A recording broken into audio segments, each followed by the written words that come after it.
नमस्ते एंड राधे राधे। मैं प्रीति हूँ और मैं बताती हूँ लॉ ऑफ अट्रैक्शन के बारे में। करती हूँ मैं chakra healing and I am certified chakra healer. और इसके साथ साथ ही मेरी चक्रा हीलिंग की नई वर्कशॉप आ रही है जो स्टार्ट है 4 अक्टूबर से लेकर 14 अक्टूबर तक। ये 11 डेज़ की वर्कशॉप होती है। तो जिनको भी अपनी एनर्जी की बैलेंसिंग करानी है, चक्रा की बैलेंसिंग करानी है, मेरे साथ मेडिटेट करना है और बहुत सारे स्टोरीज के थ्रू ये समझना है कि आप अपनी लाइफ में जो भी प्रॉब्लम फेस कर रहे हैं, चाहे वो आपकी नाभि चक्र की प्रॉब्लम हो या आपके रूट चक्र का प्रॉब्लम हो या फिर आपको पता ही नहीं है कि आपका कौन सा चक्र इम्बैलेंस है या ब्लॉक्ड है, तो सब कुछ हम बात करते हैं, उसे बैलेंस करते हैं इस चक्रा हीलिंग वर्कशॉप में।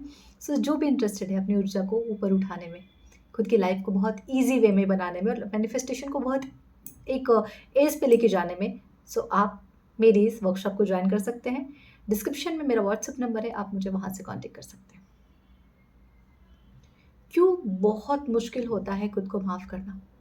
हम जीवन में दूसरों को फिर भी माफ़ कर देते हैं। मुश्किल है दूसरों को माफ़ करना, लेकिन उससे भी कहीं ज़्यादा टफ़ हो जाता है, मुश्किल हो जाता है खुद को माफ़ करना, क्योंकि कहीं न कहीं ना हम खुद ही जज जज बन जाते हैं खुद के लिए। काश मैंने लाइफ़ में उस इंसान से प्यार ना किया होता, तो आज मेरी हालत ऐसी नहीं होती। काश सब मना कर रहे थे बट इस इंसान से मैंने शादी ना की होती, तो आज मेरी लाइफ़ कुछ और होती। काश मैं जिस इंसान को चाहती थी उससे शादी कर लेती या उसको हाँ कर देती, तो आज मेरी लाइफ़ अलग होती। काश मैंने करियर में वो डिसीज़न लिया होता तो आज मेरी लाइफ़ बेटर होती। काश मैं अपने माँ-पापा से एक बार लड़ जाती या खुद के लिए अड़ जाती कि नहीं मुझे यही करना है, तो आज शायद मेरा करियर कुछ और होता। काश मम्मा-पापा मुझे कहीं बाहर पढ़ने के लिए भेजते या मुझे मेरी पसंद की स्टडी करने देते, मुझे मेरे पसंद का करियर चूज़ करने देते, मुझे मेरी पसंद की जगह चूज़ करने देते, मुझे मेरी पसंद का जीवन साथी चूज़ करने देते, मुझे मेरी पसंद की जॉब करने देते, तो शायद लाइफ़ बहुत अलग होती। और ये गिल्ट सिर्फ़ हम दूसरों पे नहीं डालते हैं, ये हम खुद को डालते हैं कि मैंने अपनी आवाज़ नहीं उठाई, मैं नहीं लड़ी, मैंने नहीं बोला, मैं हार मान के बैठ गई। और कभी-कभी ऐसा होता है कि जीवन बीत जाता है, लेकिन मन से ये गिल्ट नहीं जाता। मन से ये बोझ नहीं उतरता कि हमने जो किया खुद के साथ वो गलत किया। मन से ये बोझ नहीं उतरता कि उस वक़्त हम लड़ सकते थे खुद के लिए, लेकिन हम चुप रहे। देखते रहे कि वो इंसान हमारे जीवन से जा रहा है, वो करियर जा रहा है, वो एजुकेशन जा रही है, सब कुछ छूट रहा है, लेकिन चुप रहे। मेबी डर, खोने का डर, वॉइस ना रेज़ करने का डर, या इस बात से चुप रहे कि मैं बोलूँगी तो कोई और सुनेगा नहीं। बट वो चुप्पी हमें सालों तक खाती है। सालों तक हम जभी भी उस बारे में सोचेंगे, हमें रोना आता है, हमें गिल्ट आता है और हम खुद को ही कोसते हैं। और कुछ चीज़ें लाइफ़ की ऐसी होती है ना जिससे हम बाहर नहीं आ पाते, यूँ कहूँ कि हम खुद को माफ़ ही नहीं कर पाते। बट एक बात यहाँ समझने की है, आप उस वक़्त जिस भी उम्र के रहे होंगे, अपने ज्ञान, अपनी समझ, अपनी बूझ से अपनी लाइफ़ में उस वक़्त जो भी डिसीज़न लिया था, वो परफ़ेक्ट था। ये बात हमें समझनी होगी, या आपके पेरेंट्स ने जो भी डिसीज़न आपके लिए लिया था वो परफेक्ट था, उनकी समझ, उनके हिसाब से जितनी उनकी जानकारी थी उसके हिसाब से वो चीज़ें परफेक्ट थी आपके लिए। क्योंकि जीवन भर इस बोझ के साथ तो आप नहीं जी सकते ना कि आपने खुद के साथ इतना गलत किया है। खुद की आपने सुनी नहीं, खुद का मन का नहीं किया। हम में से मुझे भी ऐसे बहुत सारे गिल्ट थे, अब नहीं है। अब जर्नी को पीछे मुड़ के देखती तो मुझे लगता है शायद मुझे यहाँ तक ही पहुँचना था। अब मैं इसको इस तरीके से देखती हूँ कि शायद मुझे यहाँ तक ही पहुँचना था, तो लाइफ़ में जितना कुछ मैंने सहा है, जितना रोई हूँ, अ, खुद को जितना टॉर्चर किया है, खुद को जितना गिल्ट में डाली हूँ, खुद के साथ जितना गलत किया है, शायद उस गलत करने के बाद मुझे यहाँ पहुँचना था, जहाँ आज मैं हूँ। मैं इस जर्नी को इस तरीके से देखती हूँ और मैं खुद को जभी भी, ऐसा नहीं कि मुझे कभी चीज़ें याद नहीं आती, और जभी भी मुझे याद आता है मैं बोलती हूँ, प्रीति आप उस वक़्त जिस भी उम्र के थे, आपके पास जितनी जानकारी थी, आपके जितने उस टाइम पे विज़डम था आपके पास, उसके बेसिस पे आपने लाइफ़ में जो किया, जो बिहेवियर था आपका, ये जो भी डिसीज़न आपने अपने लिए लिया वो बेस्ट था डियर। तो अब रो के या पछता के या बैक जाके उन चीज़ों को आप सही तो नहीं कर सकते। तो खुद को माफ़ करना सरल है, क्योंकि आगे बहुत कुछ है। क्या पता वो आपका प्रारब्ध था, क्या पता वो आपके कर्मास थे, जिसको वो होना ही था, वो लिखा ही था, वो हो गया, वो आपके कर्म के थ्रू हो गया। But what next?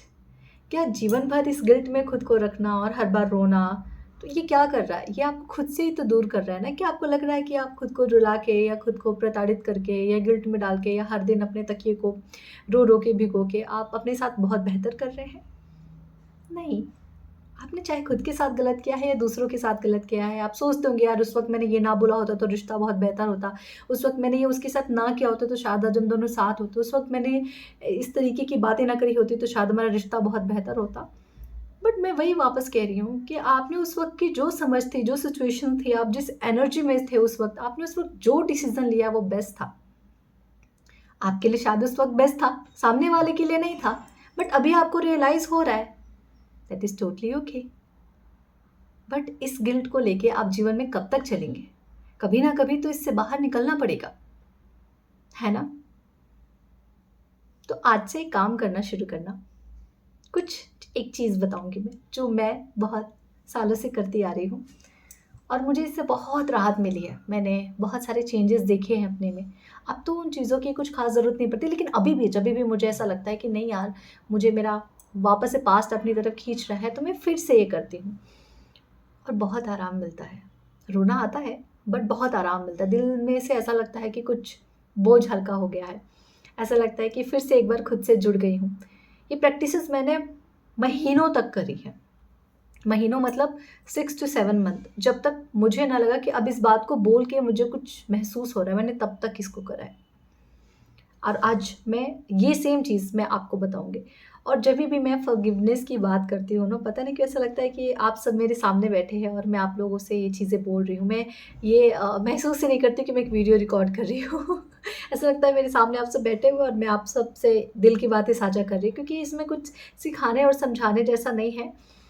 इसमें सिर्फ़ ये बताने जैसा है कि how I healed myself from all this guilt, गुस्सा, एंगर। गिल्ट सबसे बड़ा, क्योंकि गिल्ट एक ऐसी चीज़ है जो आपको लोगों को माफ़ नहीं करने देता, खुद को माफ़ नहीं करने देता, तो इससे बाहर निकलने बहुत ज़रूरी है। बहुत, बहुत, बहुत, मैं ये नहीं कहूँ कि बहुत आसान है इससे बाहर निकलना, बट बहुत ज़रूरी है। और अगर आपने मन में सोच लिया और आपने ये सोच लिया कि यार मेरी भी तो कोई वर्थ है, इस जीवन को जीने के लिए ईश्वर ने मुझे यहाँ भेजा है, इस गिल्ट में रहने से भी बड़ी और भी चीज़ें हैं जो मुझे अपने जीवन में करनी है, तो शायद आप इस चीज़ से, ये जो गिल्ट का एक कैद है, इससे आप आज़ाद हो सकते हैं।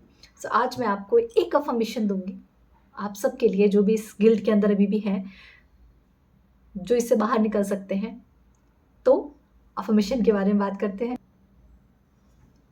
आपको मिरर के सामने जाना है, शीशे के सामने। इट मीन्स आप खुद को दिखने चाहिए आईने में। आईना बड़ा हो, छोटा हो, फ़र्क नहीं पड़ता। आँखें आपको दिखनी चाहिए, क्योंकि आँखें खूबसूरती के साथ-साथ बहुत सारे प्यार, गुस्सा, नफ़रत, jealousy, under confidence, self confidence सब कुछ बयाँ कर देती हैं। तो ये आँखों में इतनी सच्चाई है कि आपको अपनी ज़ुबान खोलने की ज़रूरत नहीं पड़ती। सो आपको मिरर के सामने जाना है। जैसे मान लीजिए ये मिरर है और मैं बातें कर रही हूँ। खुद की आँखों में देख रही हूँ मैं, डियर प्रीति, प्रीति डियर प्रीति, मैं मानती हूँ कि मैंने गलती की और मुझसे गलती हुई। बहुतों का दिल दुखाया मैंने, कभी अपने बिहेवियर से और कभी खुद को भी बहुत कुछ बुरा-भला कहा है और वो सब कुछ मेरे अंदर है।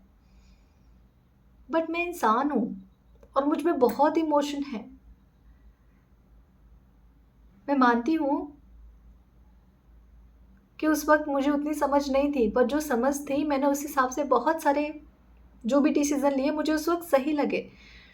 बाद में वो मेरे लिए वर्कआउट नहीं किए, पर इस चीज़ का गिल्ट लेके, इस चीज़ का भार लेके, इस चीज़ का बोझ लेके मैं और आगे नहीं चल सकती हूँ।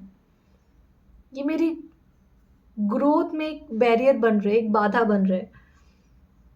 एंड आई एम ह्यूमन यार, जब तक मैं गलती नहीं करूँगी मुझे चीज़ें समझ में कैसे आएँगी। मैं ये नहीं कह रही हूँ कि मैं इंटेंशनली गलती कर रही थी या कर रही हूँ, बट हो गई यार। मैंने खुद को भी बहुत तकलीफ़ें दी हैं, बहुत सारा खुद को भी गलत कहा है, खुद को वर्थ इट नहीं समझा है, हर बार दूसरों की गलतियों का बोझ खुद के ऊपर लिया है। आई एम सॉरी यार प्रीति, आई एम सॉरी। आज इस वक्त से मैं खुद को माफ़ कर रही हूँ। मैं ये नहीं कह रही कि मुझसे गलतियाँ नहीं होंगी, बट मैं ये प्रॉमिस ज़रूर कर रही हूँ कि मैं खुद से आँखों में आँखें मिला के बात ज़रूर कर पाऊँगी अब। I am sorry. मैं खुद को माफ़ कर रही हूँ अपनी हर गलती के लिए, हर गिल्ट के लिए। I love you Preeti. I am so proud of you. Thank you for always accepting me. Thank you so much. Thank you for all the love, all the care. मैं पूरी तरीके से खुद को माफ़ करती हूँ। I proud of my self. आपको हर दिन मतलब हर दिन ये सेम प्रैक्टिस करनी है। खुद को माफ़ करना सबसे मुश्किल है, लेकिन ज़रूरी भी तो है ना। क्योंकि जब आप खुद को माफ़ कर देंगे ना, तभी आपको असली फ्रीडम पता चलेगी। जैसे बोझ कंधे से कुछ उतर जाता है तो कंधों को कितना हल्का महसूस होता है, वैसे ही जब बोझ दिल से उतर जाता है तो दिल में भी बहुत हल्कापन आ जाता है। आपको लगता है आपने सब कुछ सब कुछ चला गया है, अब कुछ बचा नहीं आपके अंदर। अब ये जो खाली स्पेस, इसमें से प्यार, respect, confidence, self worth, self love भरना है। तो आज से, अभी से, इस वीडियो को देखने के बाद मिरर के सामने जाइएगा और प्रैक्टिस कीजिएगा। और दूसरी चीज़, कमेंट में ज़रूर लिखिएगा मैं खुद को माफ़ कर रही हूँ आज से और अभी से। कमेंट में ज़रूर लिखना, ताकि मुझे पता चले आप सब खुद के साथ अब कनेक्ट होना चाहते हैं। मैं खुद को माफ़ कर रही हूँ आज से, अभी से। ठीक है, हर दिन इसकी प्रैक्टिस करनी है। मुझसे मत पूछना कब दिन, कितने दिन तक करनी है, क्योंकि आपको कुछ वक्त बाद, मे बी 20-25 डेज बाद, आपको जब खुद से आप आंखें मिलाओगे ना, तो आपको रोना नहीं आएगा। आपको अपने अंदर एक कॉन्फिडेंस, एक आत्मविश्वास दिखेगा। समझ जाना जर्नी सही चल रही है। कुछ दिन बाद बंद कर देना, फिर लगे कि नहीं यार लाइफ में फिर ऐसा ही चीज़ें हो रही है, वापस से स्टार्ट कर देना। ठीक है, लेकिन करना ज़रूर है। कमेंट में ज़रूर लिखना है, और जिनको भी इस वीडियो की ज़रूरत है उन तक ये वीडियो ज़रूर पहुंचाना, ज़रूर शेयर करना, क्योंकि शायद आपके थ्रू किसी का भला हो जाए, है ना। शायद इस वीडियो के थ्रू किसी का भला हो जाए, शायद कोई खुद के साथ कनेक्ट कर पाए, शायद कोई खुद को माफ़ कर पाए। तो शेयर ज़रूर करना, लाइक भी कर देना अगर आपका मन करे तो, और सब्सक्राइब भी कर देना अगर आपका मन करे तो। ठीक है वैसे तो मैं ऐसा बोलती नहीं हूँ, बट आपकी मर्ज़ी है। ठीक है, सो लेकिन येस, जॉइन माई चक्रा हीलिंग वर्कशॉप, जो आपके दिल को सच में राहत देगा। ठीक है, thank you so much. Radhe Radhe, जय अम्बे।